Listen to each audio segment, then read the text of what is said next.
আসসালামু আলাইকুম।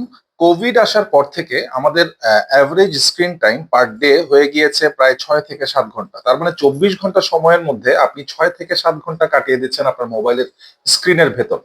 এটা কিন্তু শুধু আপনার চোখকেই ক্ষতিগ্রস্ত করছে না, চোখকেই ক্লান্ত করছে না, আপনার মস্তিষ্ককেও ক্লান্ত করছে। কিভাবে করছে সেটা জানার জন্য আমাদের একটি সাবস্টেন্সের সাথে পরিচিত হতে হবে যার নাম হচ্ছে ডোপামিন। ডোপামিন হচ্ছে একটি রিওয়ার্ড কেমিক্যাল। এটি একটি রিওয়ার্ড সাবস্টেন্স, একটা রিওয়ার্ড হরমোন, যেটা আমার মস্তিষ্ক থেকে তখনই নিঃসরণ হয় যখন আমি খুশি অনুভব করি, আমার কোনো একটি লক্ষ্য অর্জিত হয় অথবা নতুন কোনো কিছু শিখি। এখন আপনার স্ক্রিন টাইম যখন অ্যাভারেজে যখন বেড়ে গিয়েছে, তার মানে আপনি একটি সিগনিফিক্যান্ট টাইম আপনি ব্যয় করছেন সোশ্যাল মিডিয়াতে অথবা বিভিন্ন গেমস খেলে। সোশ্যাল মিডিয়াতে প্রত্যেকটি রিলস, প্রত্যেক লাইক, প্রত্যেক কমেন্ট, প্রত্যেক গেমস এর পরে এক একটি লেভেল পার করার পরে আপনার মস্তিষ্ক থেকে ডোপামিনের একটি স্পাইক হয়, ডোপামিন বেড়ে যায়।